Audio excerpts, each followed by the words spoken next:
So in last class we had started with network layer, and in network layer we had seen that since whenever your system is connected to the internet and it is working over your TCP/IP protocol, right? The way to uniquely identify your uh, device over the internet is with the help of a with the help of your global addressing scheme, right, which is also known as your IP addressing. Okay, this is a logical addressing scheme which helps you to uniquely and universally identify the device which is being connected to the internet, right? And we've seen that the internet addresses, they are in 32 bits in length, right? So uh, and this addressing scheme is used at your network layer in for your TCP/IP protocol suite, right? So 32 bits are there if you're talking about your IPv4 addressing, which is the common addressing scheme, which is the addressing scheme being used over the for any applications over the internet, right? And here the 32 bits means that you have overall address space of 2 to the power of 32, right? And we had seen that this IP address, this IPv4 addresses, which are always when assigned to a system, they are always unique and they are universal. So whenever any host want to connect to the internet, they have to be assigned an IP address for identifying them universally across the globe, right? And we have two notations which are used to represent your IPv4 addresses. We had seen in last class. One is your binary notation, where your 32 bits are represented in the form of zeros and one. And in and when you divide this 32 bits into octets, you get octets of you get four. When you divide it into four parts, each of 8 bits, right? And each of these 8 bits, then they are converted to the decimal form, right? They can be separated by the dotted notation, which is also known as your dotted decimal notation, in which you represent your IP address in the form of 4 decimal numbers separated by dots. Okay, how we are doing it? We are just simply breaking your 32 bits into 8 bits groups, and each of this group when converted to its binary to its decimal equivalent, right? It gives us 4 decimal numbers separated by dots in your dotted decimal notation, right? Then we had seen these numericals we have discussed, right? Then the architecture which is used for assigning your IP for your IPv4 addressing, right? It is based on your classful addressing. What does it mean? Classful addressing is that your address space we are dividing into your 5 classes. What are those 5 classes? Classes A, B, C, D, and E, right? What is happening in classroom addressing, that your each class was divided into a fixed number of blocks, and each blocks had fixed in each of these blocks were of fixed size. This was one drawback, that we are fixing that how many what will be the size of the blocks, and within and how many um, blocks will be there, right? It is all being fixed. How it is being fixed? If you see for classes A, B, and C. If you see for these classes A, B, and C, here your first byte is going to represent the number of blocks you can have, right? And within these blocks, how many hosts you can keep, and the number of hosts or routers which you can keep within this block is defined by your remaining 24 bits. All right. And in case of class B, it is your number of blocks you can have is defined by your first two octets, right? The first 16 bits, they are going to define the number of blocks, and the size of the blocks is defined by the remaining 16 bits. This means that you can have 16 hosts within each block. In case of class C, we have your 3 bytes, your starting 3 bytes for second and third byte, that is your 28 bits, not 28, this is your 24 bits, right? they're going to represent the blocks, and the remaining 8 bits are going to represent the host within the block, right? And so one drawback of this, okay, and we'll also see that how we can identify which addressing scheme is being used for that particular, whichever organization is adopting this transfer addressing, the which, whether the class A address is being designed for that organization, class B or class C, we can identify with the help of your the, your first byte, right? How we can identify if the address starts in the binary notation starts with a 0, then we say that your class A addressing is being addresses are being designed for this organization, right? If you are having your starting 2 bits as 10, it means your class B address is being designed for that organization, and if your starting bits are 110, it means class C. Also, in its binary notation, in your decimal notation, if your address, the first byte is in the range of 0 to 127, we say it is a class C address, right? Class C addressing is being used for that organization, right? And otherwise, if it is in 128 to 191, we say it is a class B address. If it is in the range of 192 to 223, we say that it is a class C address is being designed for that organization. Then class D and class C, they are not assigned as such. They are not used for assigning to any host and all. Right? They have used for class D has used for multicasting, and class C has been reserved for future purposes. So for that, it is these two only your starting 3 classes, class A and B and C, are used for identifying hosts and blocks within the organization. They're used for unicasting purposes. Class A and B, C. Your class D is used for multicast, and your class E is reserved for future purposes. Right, so we had discussed all this. Then, as here you can see, where in your classroom addressing, the number of blocks and the size of the blocks is fixed. How it is fixed? Like in class A, we know that your starting 8 bits, your first byte is going to represent the block, right? It will represent the block, and of this 8 bits, your first bit always starts with a 0. Only then we will say that it is the class A address. The remaining 7 bits, that is 7 bits means 2 to the power of 7, which is equal to 128. Right, the number of blocks which you can have in class A for class A type of address, right, is 128, and within that blocks, how many hosts or routers you can have? The blocks is defined by remaining bits, that is 24 bits, right? This one is equal to 7. Okay, 7 bits are there, so which makes it 128 number of blocks you can have, and remaining 24 bits, that is 2 to the power 24, will be the size of the block within this for class A or class A address.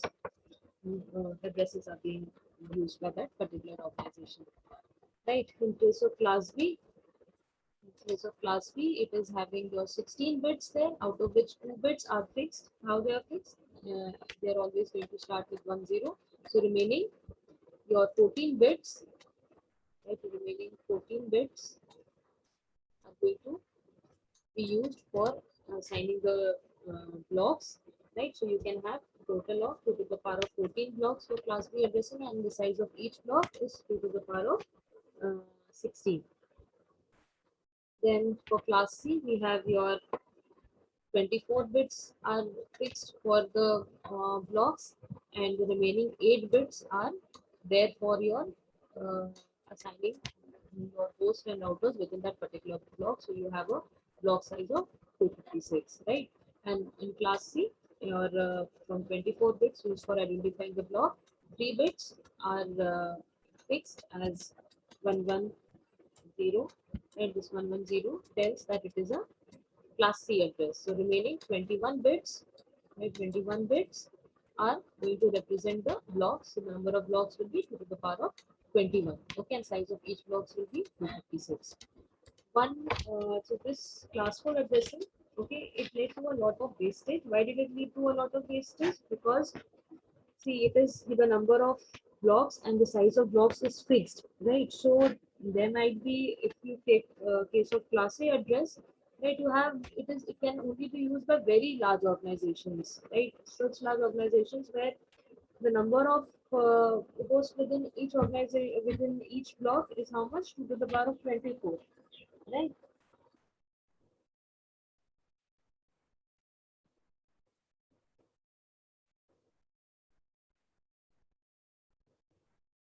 So it cannot be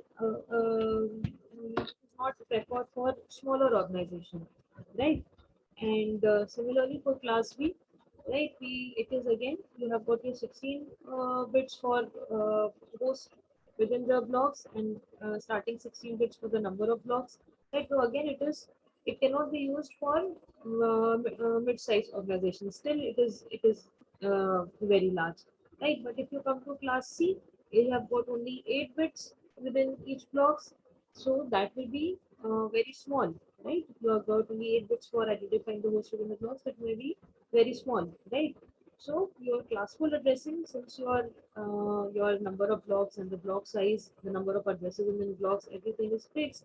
So a lot of addresses are going to get wasted. Why they're going to get wasted is because since class C, you know that your 8 bits are fixed for identifying for the number of addresses within the block, right? Uh, if maybe require but, if the ranges they are exceeding 8 bits, then you have to move towards class A and B, right? Even though all the because class C may be too small for mid-sized organizations, right? And you'll be when you're moving towards class A and B addresses, all of the addresses may not be used, right? So you may be running out of your soon you'll be running out of your addresses and in your address space provided by your IPv4 addressing. So it is going to lead to a lot of wastage of addresses and therefore your classroom addresses soon became obsolete, right? Then we came to another notation of classless addressing. What does the your classless addressing say?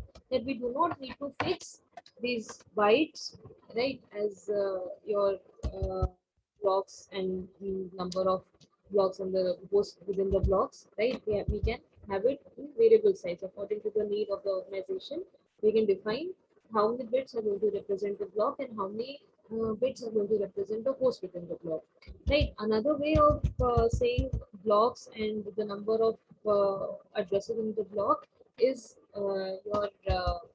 we can say we have your addresses in your class A and B, C divided into net ID and host ID part, right? But again, here in your class A, B, and C, your net ID part, or which represents the block, right? It is fixed, and the host ID part, which represents the host or the routers within the block, is again it is fixed, right? So in classful addressing, which is an IP address, uh, which belongs to class A and B or C, it can be divided into two parts: the net ID part and the host ID part, right? And depending upon which class it is, the length of net ID and host ID is defined by it, like in your class A.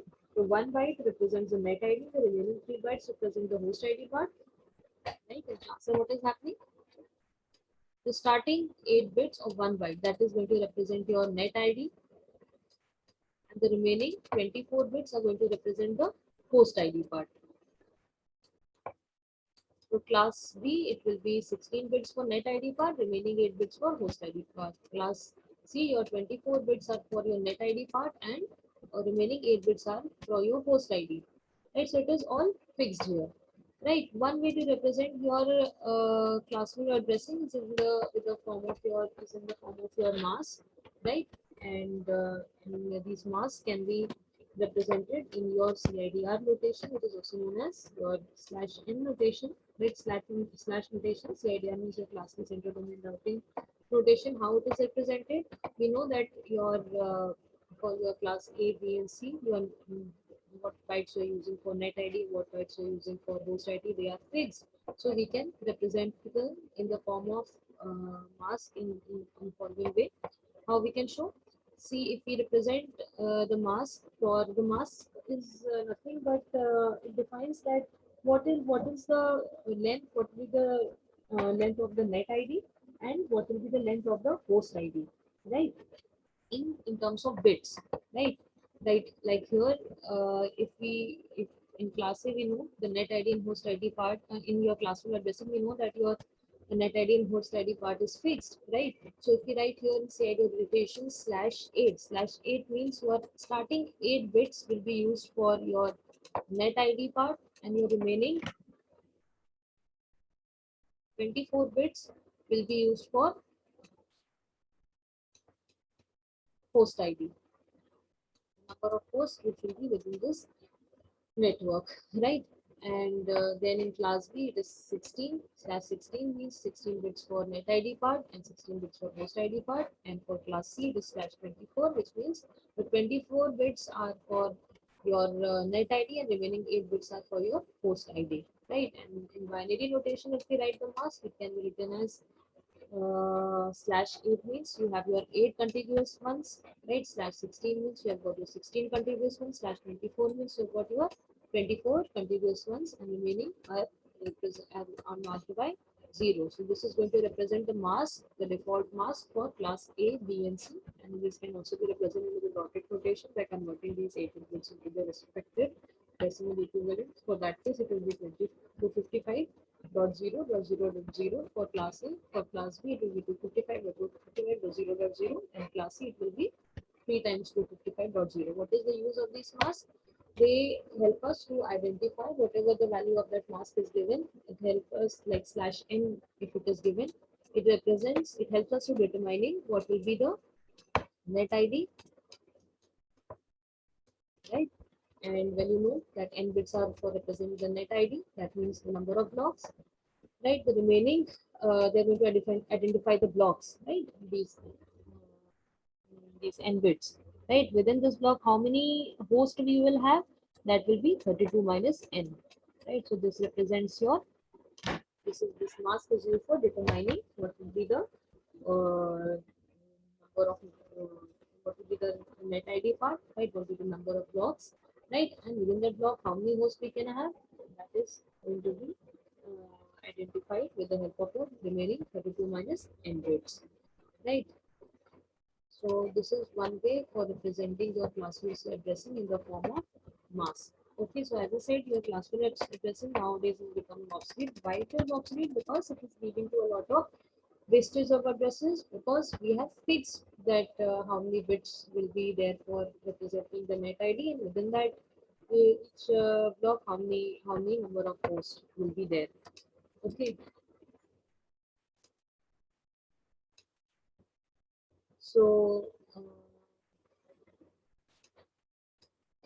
this led to the other addressing architecture, where also known as your classless addressing, right? What does classless addressing say? That you can assign the number of hosts or the routers, whatever entities you are having within a organization, right?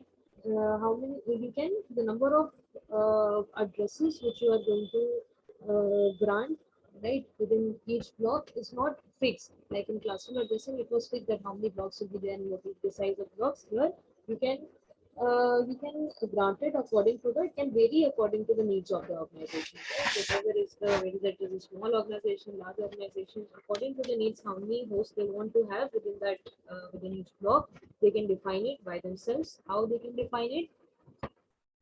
We can define it with the help of your that CIDR notation we have seen. How CIDR?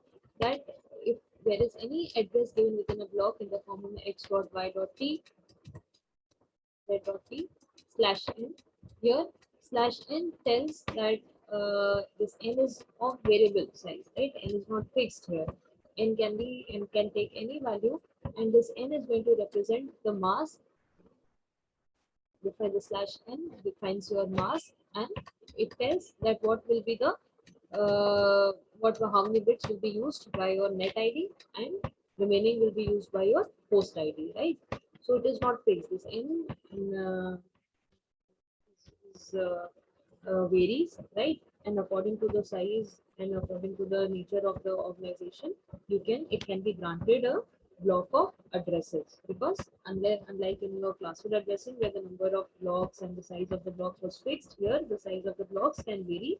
The organization can uh, according to the needs, they can see what will be the size of their blocks, right? Because here in whatever value of you can it can vary, right? So suppose we have this question,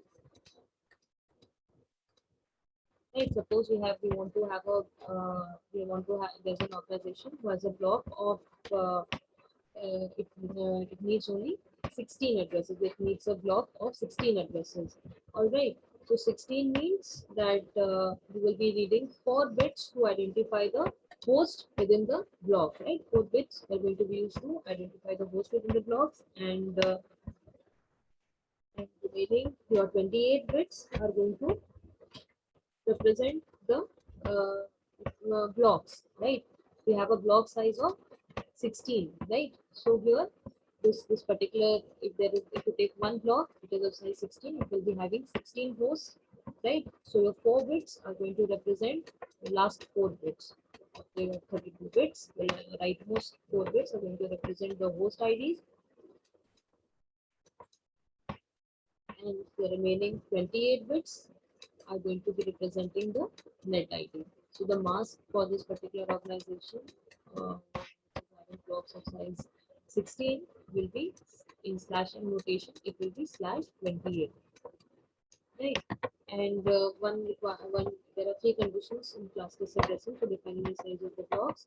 What it is, always the blocks are in powers of 2, right? And all the addresses within each blocks must be contiguous, like we have 32, 33, to depending upon the number of hosts of each block. And also your host address must be evenly divisible by the size of the block, or the number of addresses within the block. Okay, and here if you are given any single address of block, then you can find the first address of the block, which is going to represent, which will be the network address for your that particular network, right? And you can find the last address, and you can also find the size of the block. How we can do? Because we know that if you have this IP address x.y.z.t, right, followed by /n, here we know that your 28 bits are for your net ID. They're going to represent the blocks, right? And the remaining 4 bits are going to be used for identifying the host within each block, right? They'll be used for your host ID part, right? So if we have one particular address, we get it to its decimal, it is in decimal form, we convert it into its binary equivalent, right? If we were to find the first address of this block, we can simply set the last 4 bits, right? Your rightmost 4 bits, 2 zeros. This is going to represent the first address. Also used, this is a special address, which is first address is a special address which is used to identify the network. Okay, it is also known as your network address. It is usually not assigned to any particular system. It is going to identify your network to the internet, right?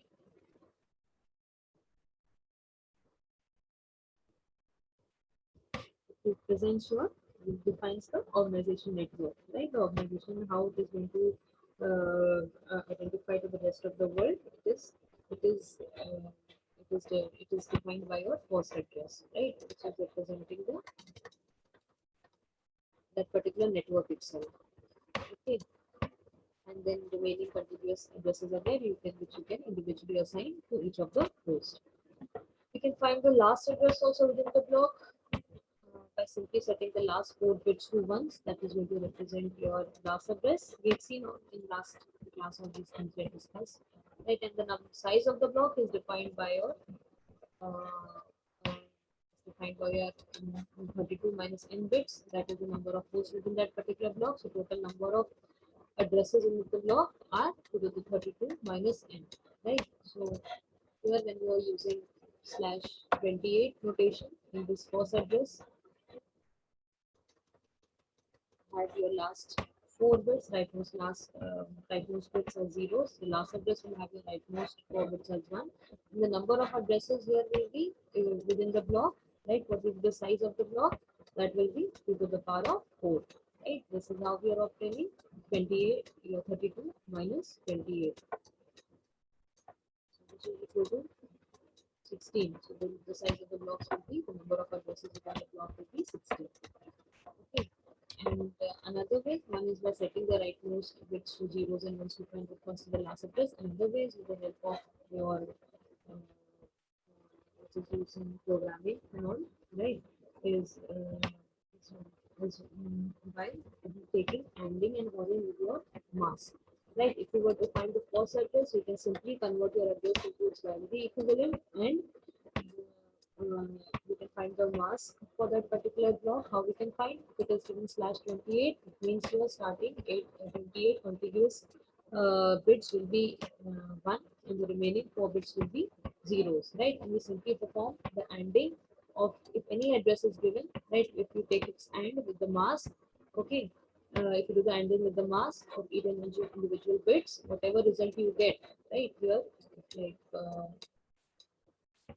if you do ANDing with the 0, you know that it is always a 0, right? For AND conditions, in this case, when you do ANDing with the mask for that particular block, it is going to do which is going to give you the first address. For the last address, what we'll do? For the last address, take the complement of the mask and perform ORing, right? When you're going to perform the ORing, it is going to represent your last address. And for finding the number of addresses, you know, number of addresses within the block or the size of the block is given by 32 minus n.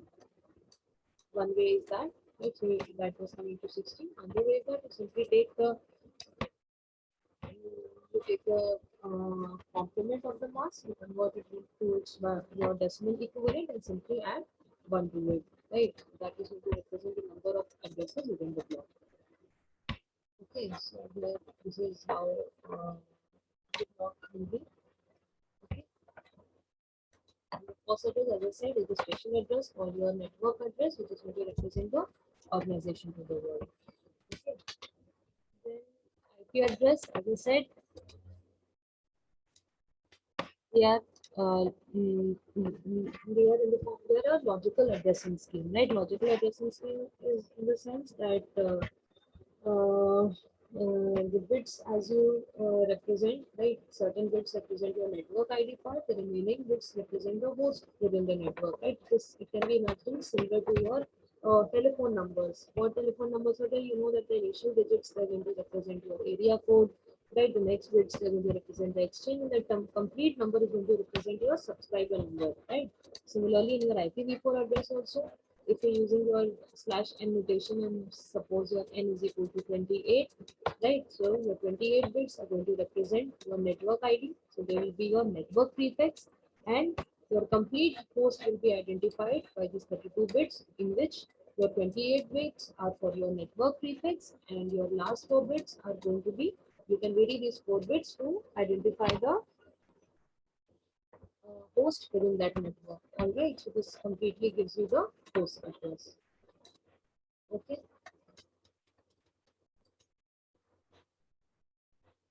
So this is how your this is the basic level hierarchy, in which we have no subnetting, right? As we said that there is a concept of subnetting, where subnetting means that if you're given a large set of blocks, you can divide it into smaller blocks or subnets. Okay, we can create clusters of networks which are called your subnets. Okay, so this gives us to other levels of hierarchy. A simple two-level hierarchy, what it is, you have your nmost leftmost bits. They're going to represent your network part, and the remaining 32 minus n rightmost bits were used to define your particular host within the network, right? But as I said, your this is was the case of a two-level hierarchy, right? But we have a concept of subnetting. What does subnetting say?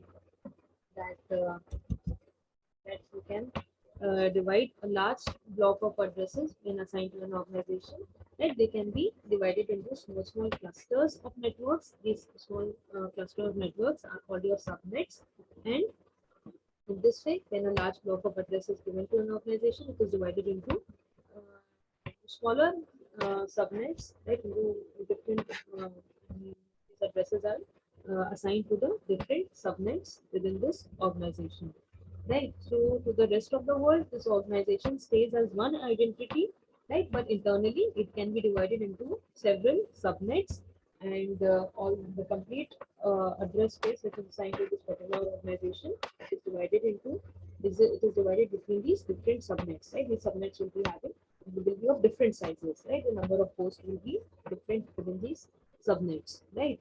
So try to understand it with an example here. Let's suppose we have an organization, right, which is assigned a block of addresses, and what is how it is defined? This organization is given 64 addresses. Okay,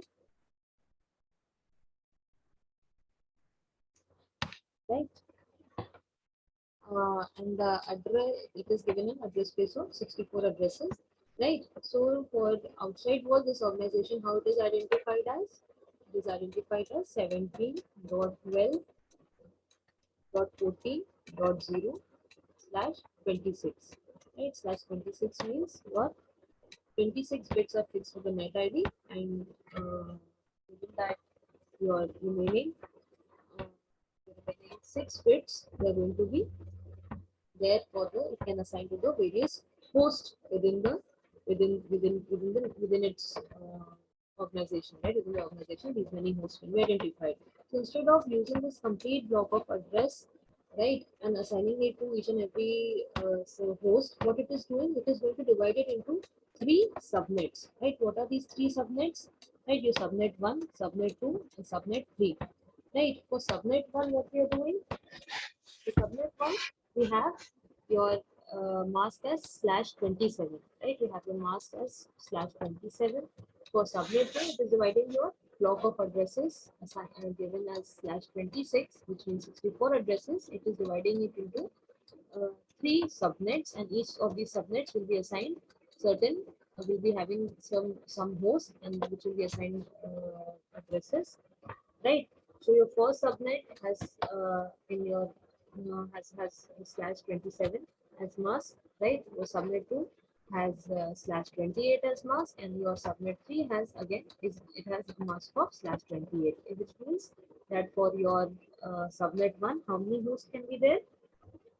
The number of hosts for your number of addresses within the subblocks will be 2 to the power of 32 minus 27, which is 2 to the power of 5, right? Which is equal to 32. So the first block will have 32 hosts. The second block, what it will have? It will have your the number of hosts, or the number of the size of this particular subnet, right? Say subnet 2, so it will be 2 to the power of 32 minus 28, which is 4, which is equal to 16, right? 16 hosts your subnet 2 will have, and similarly 16 host your subnet 3 will have. So instead of using all these complete 64 addresses and assigning it to individual hosts, it is dividing these 64 addresses into 3 subblocks, right?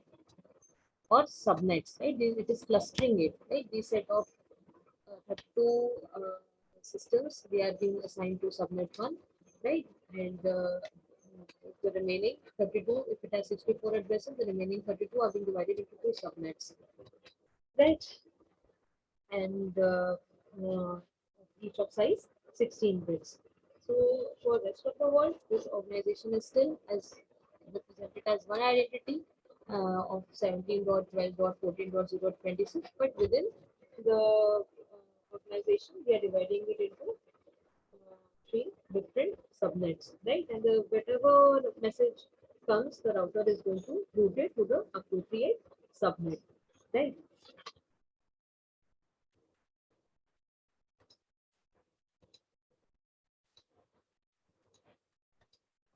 So here, the 2-level hierarchy will not work. right? Here the IPv4 address will be defined by your three-level hierarchy. How three-level hierarchy?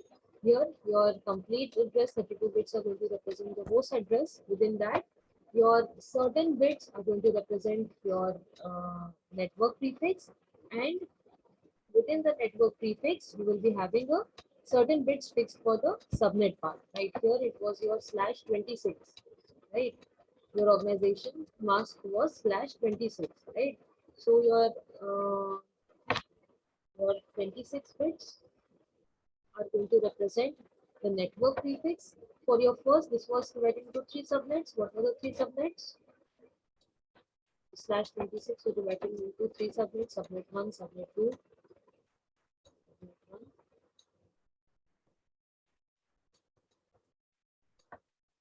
and subnet 2, subnet 3. In your first subnet, we had 32 addresses. In your subnet 2, we had 16 addresses. And in subnet 3, again, we had 16 addresses, right? Or host, you can say. This 16 host can be represented by 4 bits, right? 2 to the power of 4. 4 bits are going to represent the host, right? Similarly, here also 4 bits are going to represent the host within the subnet, right? For in this case, there will be 5 bits going to represent the host. For the host, right? This is for the host address, the host ID. All right, and out of this 5 bits of fix, which means in mask form, it will be this mask will be /27, this mask will be /28, this mask will be /28, right? So your remaining 27 bits are going to represent your subnet prefix. Within that, 27 bits starting 26 will be representing the network prefix. This is for your subnet 1. And for subnet 2 and 3, you have total bits 32 bits, out of which 4 bits are going to represent the host within the subnet, right? And your remaining /28 bits are going to represent, they are going to be your subnet prefix, right? In this subnet prefix, your starting 26 bits are going to be representing the network prefix, right? So your outside organization, your address remains 17.12.14.0/26, but within that we are dividing it into three subnets, right? Of size 32, 16, and 16. Right. For this 32, we need 5 bits. So these 5 bits are fixed for assigning to the host, and the remaining 27 bits. 1 bit is going to represent the subnet prefix, and your remaining starting 26 bits are for your network prefix. For subnet 2 and 3, your 32 bits complete, out of which your 4 bits are, are there for the host within the subnet, and from your remaining 28 bits, 26 bits are for the network, and the 2 bits are going to represent the subnet, right? Let me just see an example for it. Same question, it is in given in the form of your question.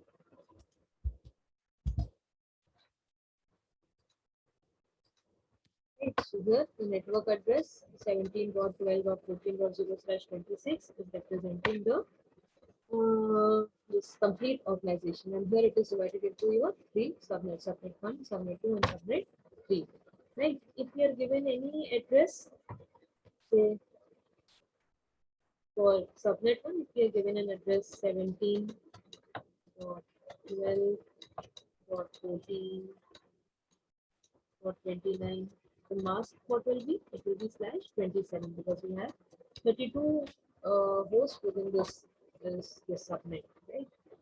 So for here, if you're given any address, right, you say 29, this can be 30, it can be 20, right? If any address is given, we can find the first address. How we can find this first address? Simply by uh, by writing the last your leftmost, or sorry, your rightmost bits as rightmost 5 bits, 5 rightmost bits out of the 32 bits. If you set it to 0 or slash 27, right? That is the first subnet. This is going to represent the this will be the first address for this particular subnet, or it is going to represent this particular subnet, right? For case of subnet 2, here slash 28, which means your fourth rightmost bits. If you set it to 0, that is going to represent your first address, or the which is being used to represent the network. It is also called your network address. For subnet 3, again it is of size 16, so 20 slash 28 rotation, which means your again 4 rightmost bits. If you set it to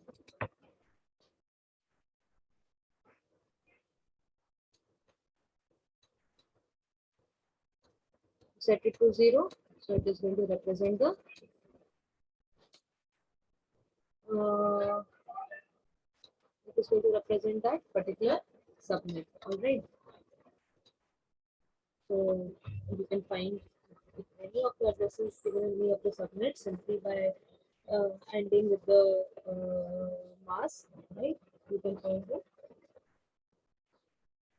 first address there, which is going to represent the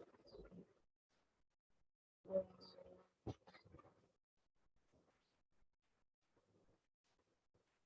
so that particular subnet, right? This is going to identify the uh, network also for your network address.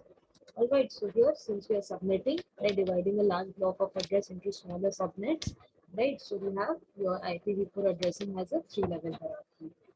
Okay, I'll just say another question here.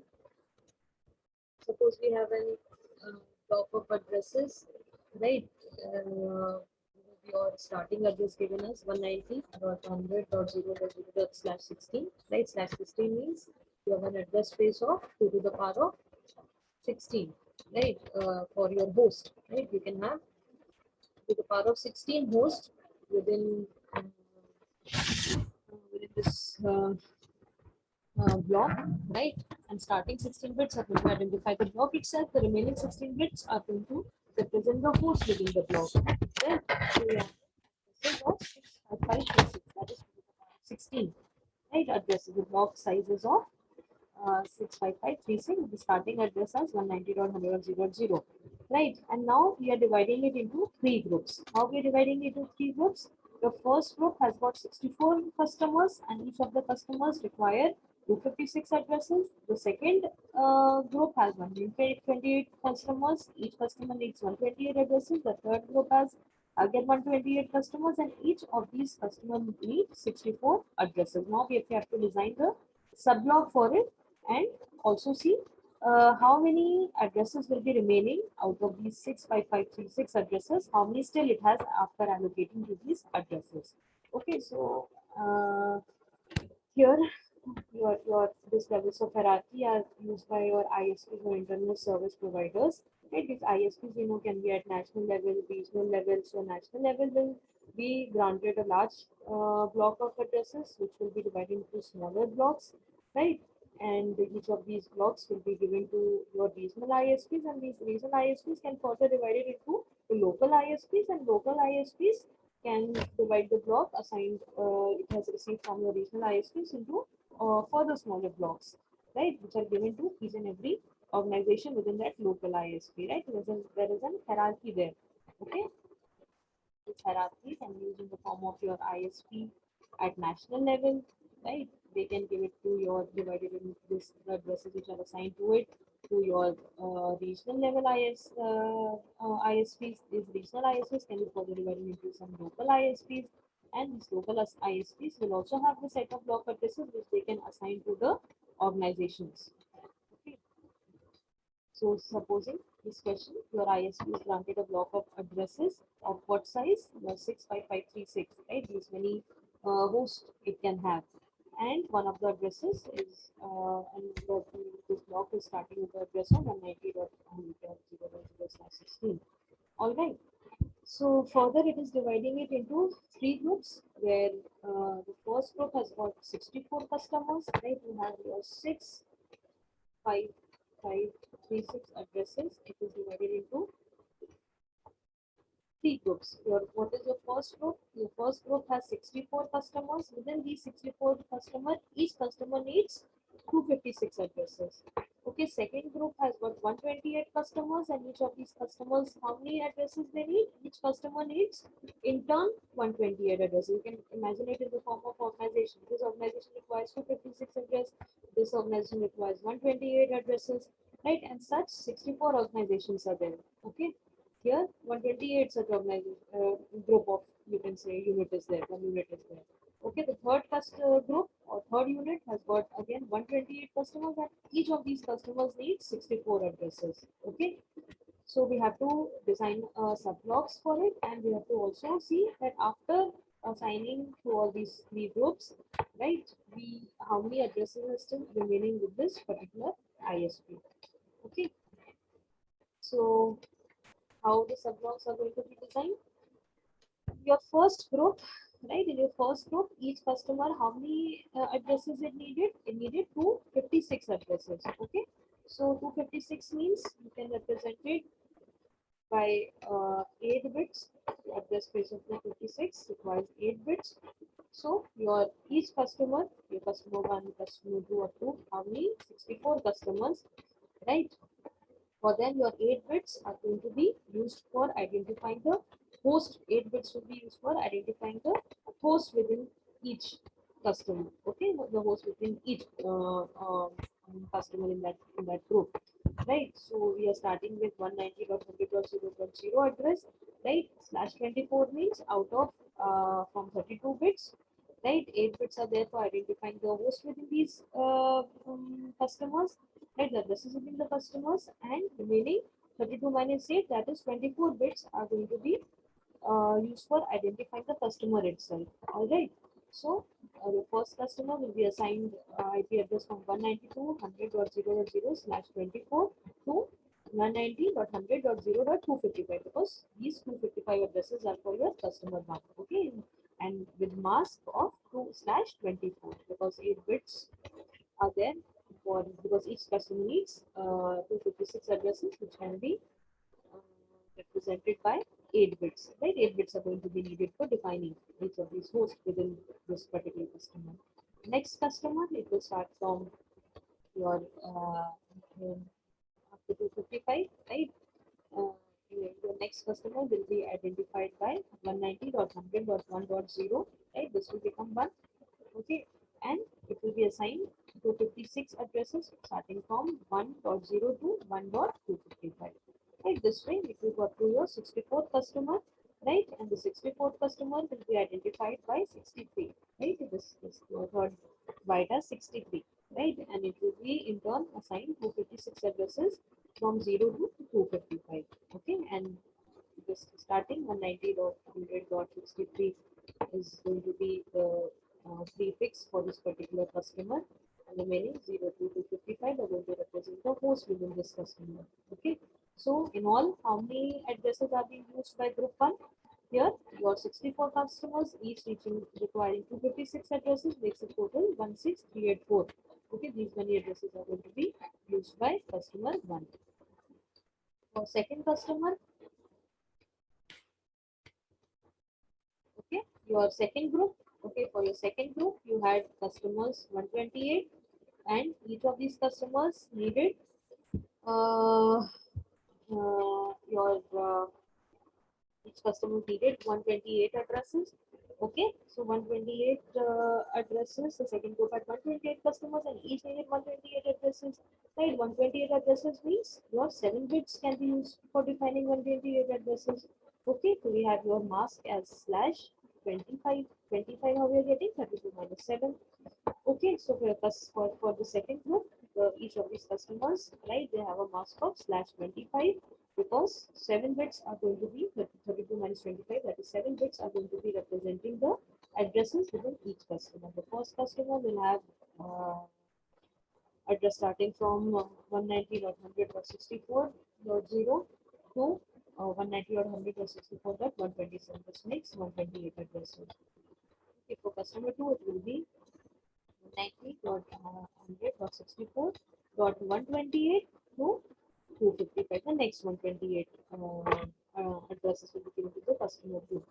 Right, similarly, up to 128 customer, if we go, right, it will be 190.100.127.128 till 255.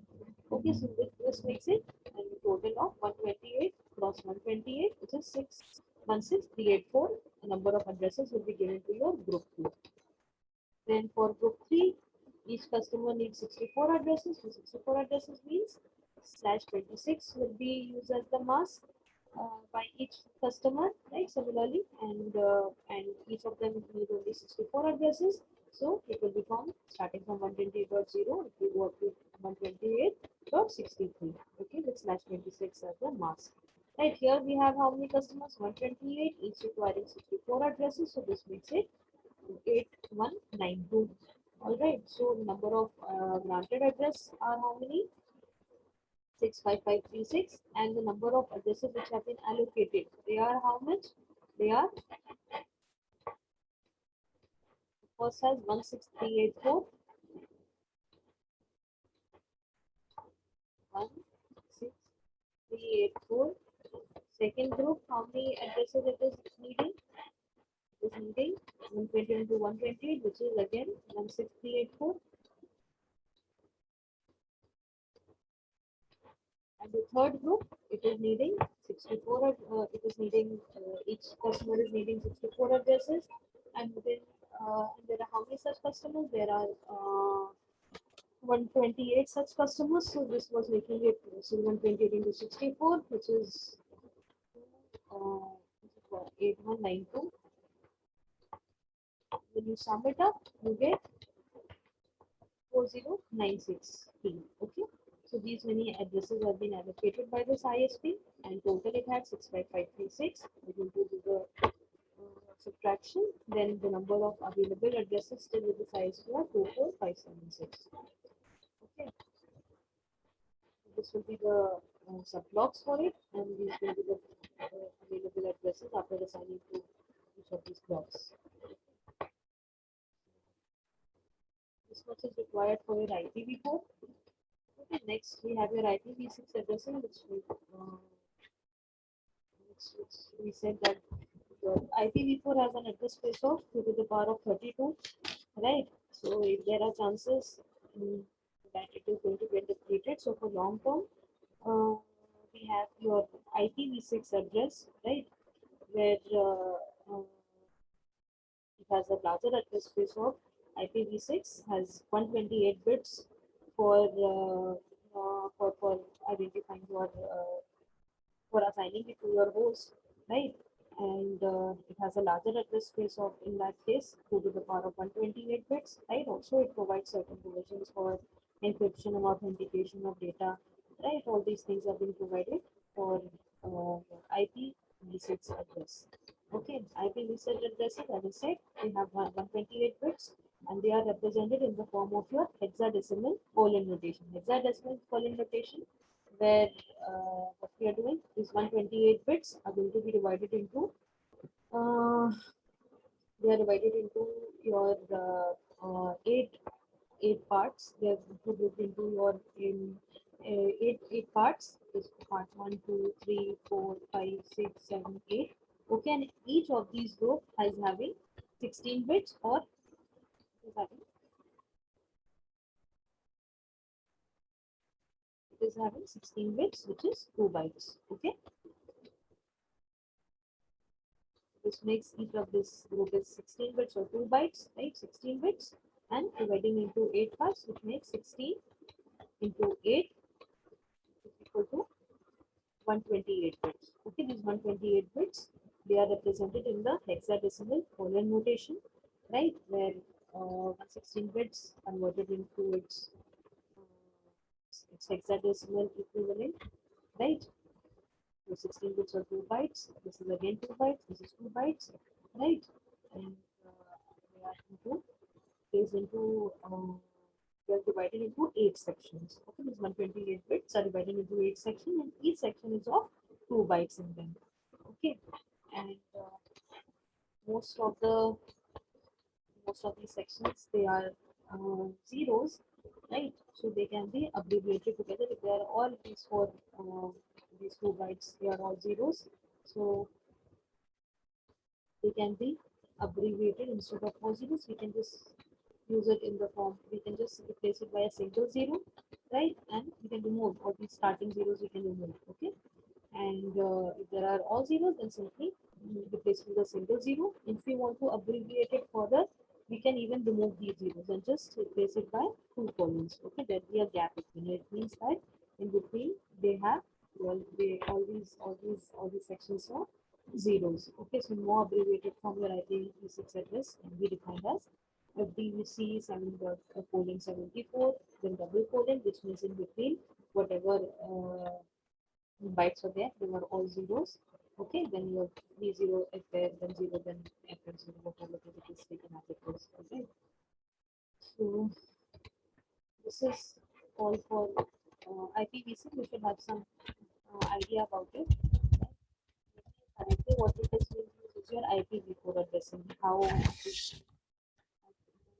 subnets, which have subnets, then you have to go to a 3-level hierarchy. If there is only a 2-level hierarchy, then only have your net ID and host ID part, how we move from class to class plus addressing. Okay, this is there, and then maybe from next class, we will see the header formats for the IPv4 address, and also we will be seeing details of IPv6 address space. We will be just IPv4 is more important, its address format. The class today, we will maybe see some more numericals on subnetting, supernetting concepts also.